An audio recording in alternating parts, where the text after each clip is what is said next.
बिस्मिल्लाहिर्रहमानिर्रहीम, अस्सलाम वालेकुम। मैं हूं मखदूम शहाबुद्दीन। अफगानिस्तान के अंदर मौजूद तालिबान हुकूमत एक तरफ तो भारत के साथ अपने ताल्लुकात बेहतर करने की कोशिश कर रही है, पाकिस्तान के खिलाफ एक आलाकार बनने की कोशिश कर रही है, तो अब असल कहानी जो है वो पलटा खाने जा रही है, क्योंकि शुमाली इत्तेहाद जो है वो काबुल की तरफ बढ़ने लगा है। शुमाली इत्तेहाद जो अफगान तालिबान का सबसे बड़ा मुखालिफ है, NRF, इस वक्त खाना जंगी शुरू हो चुकी है और अफगान तालिबान को अपनी पड़ गई है। पाकिस्तान बहुत जल्द ही इन्हें भूल गया है और एक तरफ तो पाकिस्तान ने इनका सॉफ्टवेयर अपडेट किया, इनके होश ठिकाने आए, तो ऑन दी अदर हैंड इस वक्त इनके लिए मुश्किलात में शदीद तरीन इजाफा हो चुका है।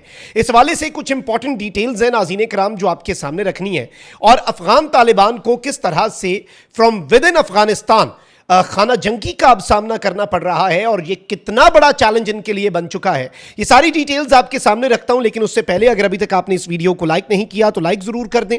आपके लाइक्स और कमेंट्स हमारे लिए बहुत इंपॉर्टेंट हैं। कमेंट सेक्शन में पाकिस्तान जिंदाबाद का नारा कमेंट जरूर कीजिएगा। इसके साथ साथ अगर चैनल को सब्सक्राइब नहीं किया तो आपसे यह दरखास्त है कि चैनल को भी आपने लाजमी सब्सक्राइब कर लेना है। सबसे पहले तो नाज़रीन इकराम आप ये समझ लें कि NRF क्या है और इसके सरबराह जो है वो कौन है और इसके जो एक्टिव रीजन्स हैं वो कौन कौन से हैं, अफगानिस्तान के किन एरियाज में इनका कंट्रोल है, और ये किस तरह से अब काबुल में बैठी तालिबान हुकूमत के लिए एक बहुत बड़ा दर्द सर बन चुके हैं। और इसमें अब इन्होंने पाकिस्तान की एयर स्ट्राइक्स को ना सिर्फ वेलकम किया है बल्कि they have asked Pakistan for support as well. तो अगर अफगान तालिबान को ये लगता है कि वो कोई बेहतरीन सी चाल चल लेंगे इंडिया के अंदर बैठकर और पाकिस्तान के दुश्मन के साथ मिलकर पाकिस्तान को कमजोर करने की कोशिश करेंगे, तो इत्तलान अर्ज है कि हमने भारत को भी डायरेक्ट ठोका, कल की रात आपको भी बहुत शदीद ठोका। आपने जंग शुरू की, हमने अभी तक खत्म ही नहीं की, आप दरखास्तें करते रह गए ना, अभी तक कर रहे हैं, हम तो अब स्ट्राइक्स करेंगे। This is the new normal. लेकिन अब यह चीज आप समझिएगा कि अगर वो ये सब कर सकते हैं तो हमारे हाथ बंधे हैं, इस चीज को भी समझना है ना। तो अब वो सर जो उठा रहे हैं उनकी बात पहले समझें। नाज़रीन कराम, NRF जो है ये बेसिकली तालिबान का एक ऑपोजिशन ग्रुप है और ये तालिबान की हुकूमत को गिराकर एक डेमोक्रेटिक और प्लूरलिस्टिक अफगानिस्तान जो है, एक ऐसा अफगानिस्तान जिसमें जमहूरियत भी हो और जिसके अंदर एक्सट्रीमिज्म ना हो, ये वो करना चाहते हैं। ये इनका एजेंडा बताया जाता है इनके मुताबिक। अब इसे लीड करते हैं अहमद मसूद, और अहमद मसूद जो है ये अफगानिस्तान के मारूफ तालिबान मुखालिफ रहनुमा अहमद शाह मसूद, जिन्हें शेरे पंजशेर कहा जाता था, उनके बेटे हैं। अहमद मसूद का ताल्लुक पंजशेर से है, जो अफगानिस्तान का वो वाहिद सूबा है जिसने माजी में सोवियत यूनियन और बाद में तालिबान के खिलाफ भी सख्त तरीन मजामत की, और ये पंजशेर आज भी इनका एक स्ट्रॉन्ग होल्ड है। इनके वालिद अहमद शाह मसूद जो कि मशहूर मुजाहिद कमांडर और 2001 में तालिबान मुखालिफ रहनुमा जिन्हें अलकायदा ने कत्ल कर दिया था, ये उनके बेटे हैं जी। और इनका और इनकी फैमिली का और इनके पूरे ग्रुप का जो किरदार है वो तालिबान के खिलाफ बहुत शदीद रहा है। अहमद मसूद ने अपने वालिद के नक्शे कदम पर चलते हुए तालिबान के खिलाफ नेशनल रेजिस्टेंस फ्रंट NRF जो है वो तश्कील दिया है। 2021 में जब तालिबान ने काबुल पर कब्जा किया तो अहमद मसूद ने पंजशेर में मजामत शुरू की और कहा कि वो तालिबान की आमरीयत के बजाय एक जामे कौमी हुकूमत चाहते हैं। उनके साथ अफगानिस्तान के नायब सदर जो हैं अमरुल्लाह साले, वो भी पंजशेर में मौजूद थे जब उन्होंने ये अनाउंसमेंट की। मौजूदा हैसियत यह है कि अहमद मसूद इस वक्त जलावतनी की जिंदगी गुजार रहे हैं। मोस्टली वो अक्सर जहां पर पाए जाते हैं वो ताजिकिस्तान है, इसके अलावा वो फ्रांस या बरतानिया में भी पाए जाते हैं। NRF उनकी जो तंजीम है तालिबान हुकूमत को गैर कानूनी करार देती है और बैनुल अक़वामी हिमायत हासिल करने की कोशिशें करती है, और इसके साथ मुसल्ला जो एक स्ट्रगल है तालिबान के खिलाफ वो भी ये कर रहे हैं। यानी ऐसा नहीं है कि ये तालिबान से लड़ नहीं रहे। अब इस तंजीम ने नाज़रीन इकराम इस वक्त एक्टिवेट होकर काम क्या शुरू किया है, इस चीज को हम सबसे पहले समझ लेते हैं। इस तंजीम ने नाज़रीन इकराम इस वक्त तालिबान के मुख्तलिफ रहनुमाओं को, देखें फुल फ्लैज हमला करने की ये शायद पोजीशन में अभी उस तरीके से नहीं है, तो इन्होंने क्या किया है, इन्होंने तालिबान के मुख्तलिफ कमांडर्स को सैबोटाज अटैक्स करके टारगेटेड कार्रवाइयां करके मारना शुरू कर दिया है। अब इन्होंने नाज़रीन इकराम एक अनाउंसमेंट की है और ये अनाउंसमेंट बहुत इंपॉर्टेंट है। इन्होंने अपने फाइटर्स जो हैं, अहमद मसूद ने अपने ये जो रेजिस्टेंस फ्रंट है इसके फाइटर्स को ये कहा है कि वो इंटेलिजेंस बेस्ड अटैक्स जो हैं वो सीनियर तालिबान लीडर्स के खिलाफ करें, और इन्होंने नारा लगाया है डेथ ओवर सरेंडर। यानी हमें मौत कबूल है, हम सरेंडर नहीं करेंगे, हम तालिबान के खिलाफ अपनी रेजिस्टेंस जारी रखेंगे। और उन्होंने कहा है कि the fight will continue until our victory. अब इसमें इवन ये बताया जा रहा है नाज़रीन इकराम के एनआरएफ जो है उसने सैयद खेल डिस्ट्रिक्ट जो है परवान की और नरजब डिस्ट्रिक्ट जो है वो कपीसा जो इनका सूबा है उसकी वो कैप्चर की है। और इन्होंने तालिबान लाइन्स को कुछ को कट ऑफ किया है और कुछ की एरियाज जो हैं उनका कंट्रोल भी हासिल किया है। और ये कह रहे हैं कि भाई the fighting will continue until victory, यानी जब तक हम फतहयाब नहीं होते, जब तक हम जीत नहीं जाते, उस वक्त तक हमारी ये जंग जो है ये जारी रहेगी, ये इस ग्रुप का कहना है।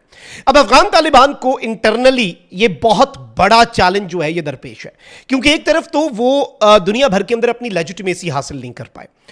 अभी तक ये अफगान अबूरी हुकूमत ही है, भारत के पास गए हुए हैं कि हमें तस्लीम कर लो, हमें तस्लीम कर लो, हम अपना सब कुछ आपके हवाले करने के लिए तैयार हैं, आप फिर हमारी सरजमीन को पाकिस्तान के खिलाफ जितना इस्तेमाल करना चाहते हैं करें।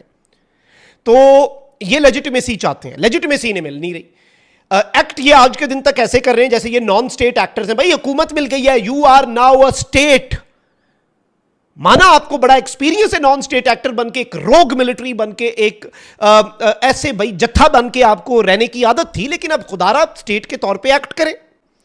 अब रात को इनका जो इनके यूनिट्स ने हमले किए पाकिस्तान के ऊपर आपके सामने कि भाई उसके बाद फौरी कहते हैं हम जी छोड़ रहे हैं, बस कर रहे हैं। असल में पाकिस्तान ने इनकी सीज फायर की दरखास्त क्यों रिजेक्ट की, मैं आपको यह बताता हूं। We have credible intelligence information, हमें ये full fledge credible intelligence information है कि ये इंडिया ने इन्हें मंसूबा बनाकर दिया कि भाई यहां से फायरिंग करना, उधर से ये दो सूबों के अंदर अफगानिस्तान के जो पाकिस्तान के बॉर्डर के करीब है खुदकुश बमबार और टीटीपी के जंगजू, उन्हें पहले ये इकट्ठा कर रहे थे कि उन्हें इन्फिल्ट्रेट करवाएंगे पाकिस्तान में, इसकी आड़ में this is the right time, दुनिया को कहेंगे कि जी हमने तो बदला लिया एयर स्ट्राइक्स का। अच्छा, उसके बाद इंडिया की ही प्लेबुक के मुताबिक पाकिस्तान के सिक्योरिटी जराये का यह कहना है कि भाई इन्होंने कहा कि नहीं नहीं हम तो जंग रोक रहे हैं, पाकिस्तान ने रोकनी है। तो अब नहीं, वो कहते हैं ना चन ना एंज नहीं, now we will end it. India की प्लेबुक पे अमल कर रहे हो ना, तो भाई then get ready for Pakistan playbook as well. India के साथ जो हमने मई 25 में किया, इंडिया तो फिर बहुत बड़ी मिलिट्री है, उनके पास बहुत बड़ी एयरफोर्स है, बेशक वो पाकिस्तान से मार खाने के लिए क्यों ना हो। वैसे अफगान तालिबान के साथ मुझे एक बात पे भाई उनके लिए खुशी होती है कि they don't even have an air force, वरना रगड़ा निकल जाता उनकी एयरफोर्स का पाकिस्तान के हाथों। लेकिन इंपॉर्टेंट चीज ये है नाज़रीन इकराम कि ये दुनिया भर में अपनी क्रेडिबिलिटी खोते जा रहे हैं। टेररिज्म के खिलाफ जो इन्होंने दोहा एग्रीमेंट के अंदर वादा किया था कि हमारी सरजमीन दहशतगर्दी के खिलाफ इस्तेमाल नहीं होगी, वो इस वक्त बहुत बड़ा प्रॉब्लम बना हुआ है। पाकिस्तान इस वक्त दुनिया भर के अंदर अपना एक मकाम हासिल कर चुका है, तो दुनिया इस वक्त पाकिस्तान को सुन रही है। अब इस सब में एनआरएफ जो है इसने पाकिस्तान से भी दरखास्त कर दी है। एक तो पाकिस्तान की स्ट्राइक्स का खैर मकदम कर रहे हैं कि भाई बिल्कुल हम तो एक डेमोक्रेटिक और प्रोग्रेसिव अफगानिस्तान चाहते हैं और हमारी सरजमीन इस्तेमाल हो रही है दहशतगर्दों के खिलाफ, तो पाकिस्तान अगर दहशतगर्दों के ठिकानों को ही मार रहा है ना, पाकिस्तान कौन सा सिविलियंस को मार रहा है, तो इन्होंने कहा बड़ी अच्छी चीज़ है, हम खैर मकदम करते हैं। लेकिन अब इंपॉर्टेंट चीज़ यह है कि पाकिस्तान इस मामले में नहीं कूदा, ये खुद ही स्ट्रांग होते जा रहे हैं। और इवन अब अहमद मसूद ने कहा है कि भाई तालिबान लीडर का सर लेके आओ, ये बहुत बड़ी चीज है, ये कोई छोटी चीज नहीं है नाज़रीन इकराम। और इस सारी सूरत हाल में इस वक्त जो सिनेरियो बन चुका है उसमें ये मुकम्मल तौर पर फंस चुके हैं, इन्हें पाकिस्तान भूलने वाला है, मैं आपको पहले बता रहा हूं। और ये जो इन्होंने बढ़क मारी ना इंडिया में बैठ के कि पूछ पाकिस्तान को अमेरिका और सोवियत यूनियन से पूछना चाहिए, तो भाई अमेरिकी जर्नैलों की स्टेटमेंट सुनो ना कि हम अफगानिस्तान में क्यों नहीं जीत पाए, पाकिस्तान की वजह से नहीं जीत पाए। सोवियत यूनियन के टाइम पे क्या किरदार था, पंगा आपने भी इस दफा गलत ले लिया है और भारत की गोद में जाके बैठ गए हैं, तो फिर ये तो होगा। हम तो भाई अभी भी कहते हैं कि हम बरादर इस्लामी मुल्क के साथ बड़े अच्छे ताल्लुकात चाहते हैं, हम साया नहीं बदला जा सकता, बट ऐसे नहीं चलेगा। और अब ये जो एनआरएफ वाली टेंशन है ना, ये बढ़ने जा रही है, हमारा कोई लेना देना नहीं है इससे लेकिन तालिबान की हुकूमत अगर इंडिया के साथ प्यार की पींगे बढ़ाएगी तो उन्हें अपने घर में बहुत से मसाइल जो हैं वो सामना उनका करना पड़ेगा। अल्लाह निगहबान, पाकिस्तान जिंदाबाद।